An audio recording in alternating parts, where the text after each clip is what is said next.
What's up, everybody? From Motive in Motion, I got an awesome new video for you today about the 6 main steps that it takes for entrepreneurial success. So most people don't know that it takes a specific plan to make anything really successful in your entrepreneurial career, and most people on top of that don't know that it also takes a malleable and adaptable strategy for you to be able to approach something and make it successful, but not necessarily stick to a rigid plan. So for today, it all depends on your style. I want to introduce, before I start talking about the 6 steps, I want to introduce the fact that you need to know yourself on a certain level that most people never get to. So you got to understand your personality, what type of things you think of and what type of things you say, what type of things that you are using to process this information. So for example, I'm an ENFJ, which you can find your personality for free on 16personalities.com. That's 16personalities.com. And that is an easy way to do a 10 or 20 minute test to know yourself. It's also based on the sort of Myers-Briggs approach, if you ever heard of that. And it really helps you narrow down who you are. So ENFJ means basically extroverted, intuitive. The N is intuitive, the F is feeling, and the J is judging. So it basically means I'm an extroverted person, and in general, I'm able to talk to anybody and everybody, and I like people, and getting around people really gives me a lot of energy. But I'm also introverted as well because I like to spend time alone. I like to be with my thoughts and develop myself and have that introspection so I can make myself a better person when I'm by myself. And the N is intuitive. I can really feel people out. I know who they are before they really tell me about themselves. I can understand kind of where they're coming from. I can pretty much read most people like an open book, and that's the same with the feeling thing. I'm a feeler. I'm also thinking, of course, but I'm a feeler of situations, of vibes, of people, of whatever it is. I can kind of feel what the situation is, and that's one of my strong suits, and it's also necessarily a thing that helps me navigate through life, but it's also just an objective thing. A lot of people think of thinking way, ENTJ, or they have INTJ, and it really is down to personal preference and who you are based on your personality. So I want to introduce that as well. And then the J is judging, like accurate thinking, understanding a situation, taking it and feeling it, but also judging it with your mind and being able to correctly assess something or someone and make sure you want to do business with them or associate yourself with them or not. So that's the ENFJ in a nutshell. I have a lot of friends that are either ENFJ, and some of my best friends are either ENFJ or INTJ. So it's interesting. So there's about 16 of those. Myers-Briggs, you can take that, or 16personalities.com. I want to make sure that you guys understand the first fundamental session where you're understanding yourself before you even try to understand a 6-step or a 5-step or anything to be successful as an entrepreneur. So now that we got that covered, I got the 6 steps right here. And this is just a baseline. It's kind of a guide for you to use and adapt in your own way. You don't have to rigidly follow it, but these are some steps that you really need to take. Of course, there are more than this. Of course, there are things that you need to master past this list. It's not anywhere near an all-inclusive list, but it is very important to understand for your mindset, for your business practices, for your networking, and for your mentoring. And I want to get started now. So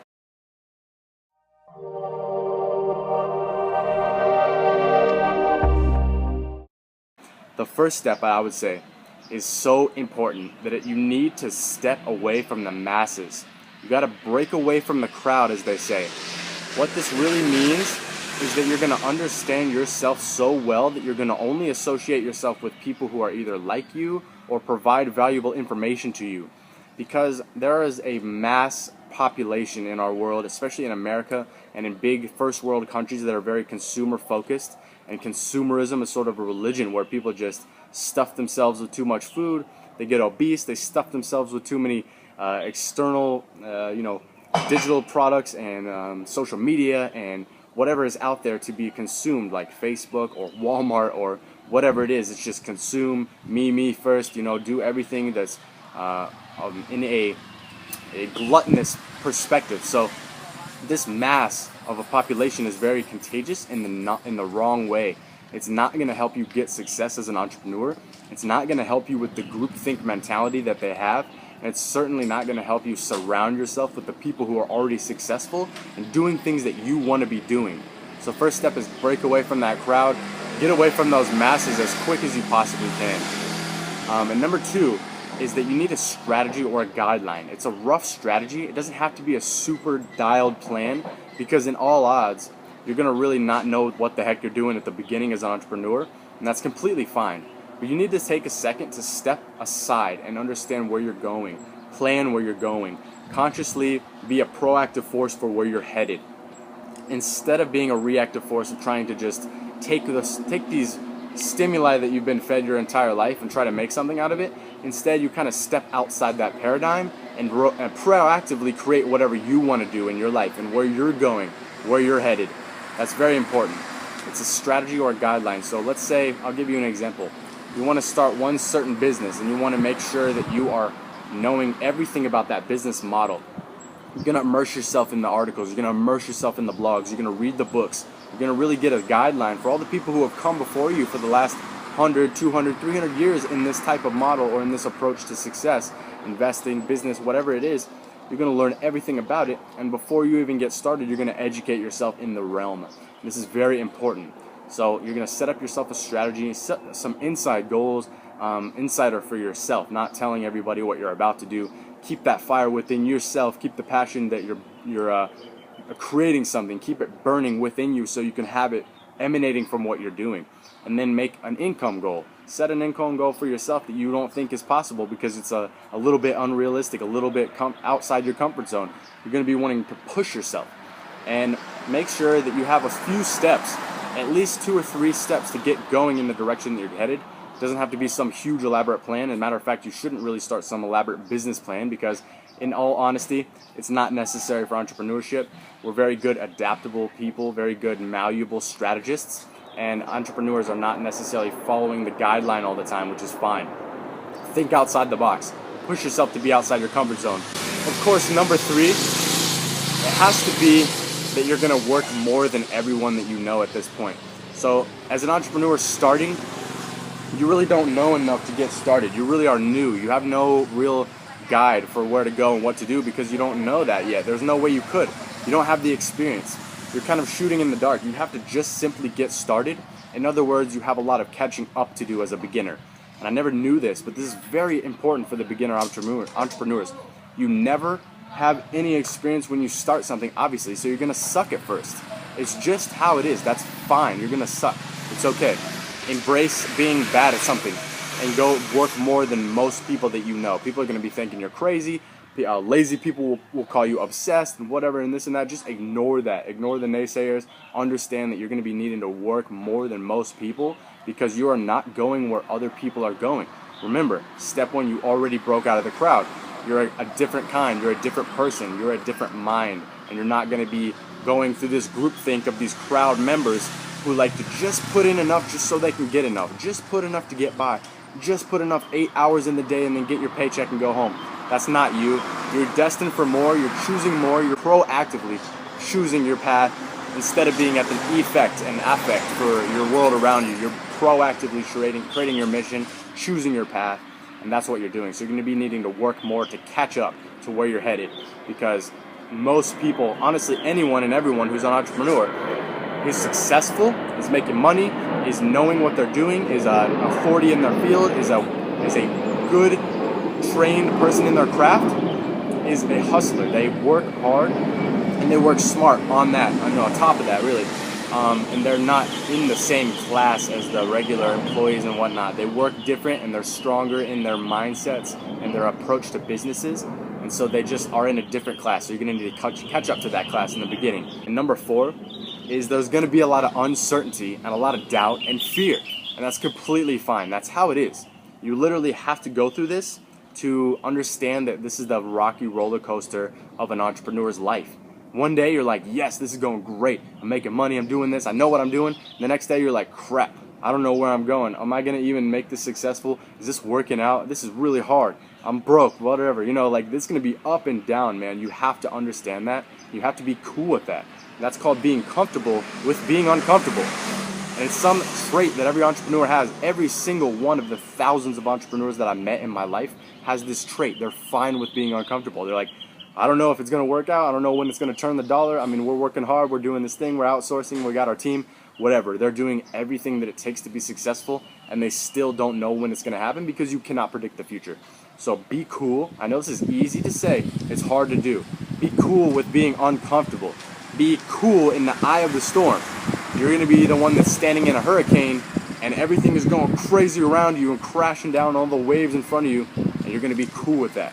You're going to learn to just be chill and to be like the eye of the storm maintenance. Like, you're not changing outside. You're not changing the stimuli that are coming at you, but you're being okay. You're being grounded in your path and in your purpose, especially when you have a mission that you think is larger than just making money.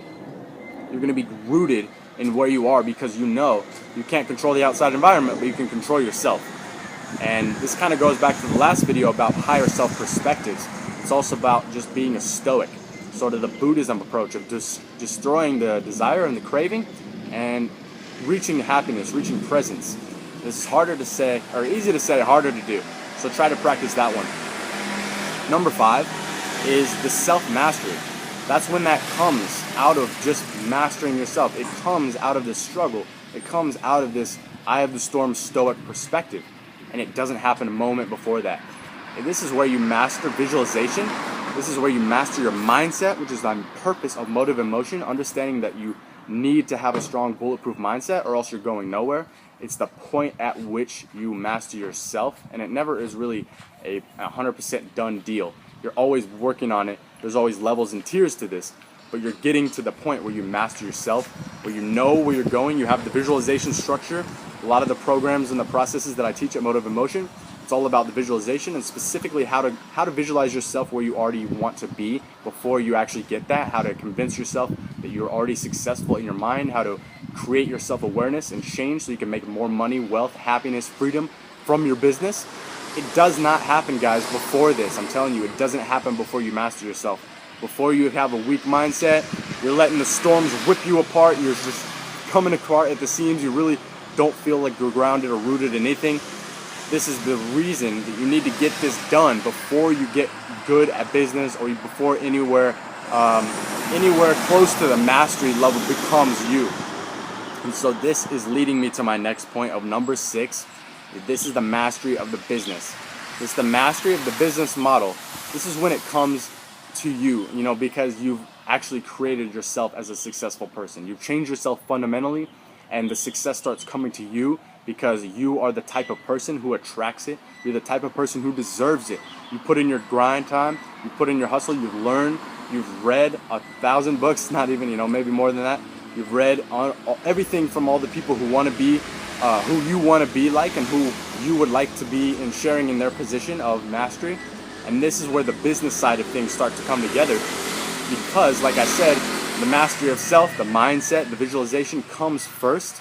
And then when you get that on a certain level, you understand the practices of business and you understand the necessary actions. You get to the 80-20, you get to the things that are making you a better entrepreneur, and then you start seeing the money coming in because you're providing value, you're receiving value in the exchange, and you're positioning yourself and your business in a certain way where other things have never treaded. Or if you can't be first in the category, you're going to figure out a category to put together where you can be either first or better. And so this is where the money comes in because you're providing your customers with value, you're getting your clients results, they're happy, you're happy, you've got money to invest into the bigger projects and also to scale the process that has gotten you thus far. So I hope you thought this was super valuable. If you think this is valuable, make sure to like, comment, and subscribe. For more videos on this about mindset, marketing, business, copywriting, you name it, it's all in here. You can check motiveandmotion.com. So much valuable content on there that I can't even begin to describe. Hours and hours of content, like tens of thousands of words on blog posts and content that will help you train your mindset so you can make more money in your business, so you can be more happy in life, so you can outsource more, so you can have more free time and be happy, bring more freedom. And this is Evan from Motive and Motion. So make sure to share this video if it got value. If you got value, then there's hundreds of other thousands of people that could get value from it as well. So share that with them, show your friends, show your mastermind group. And yeah, signing off. Hope you guys have a great day. Peace.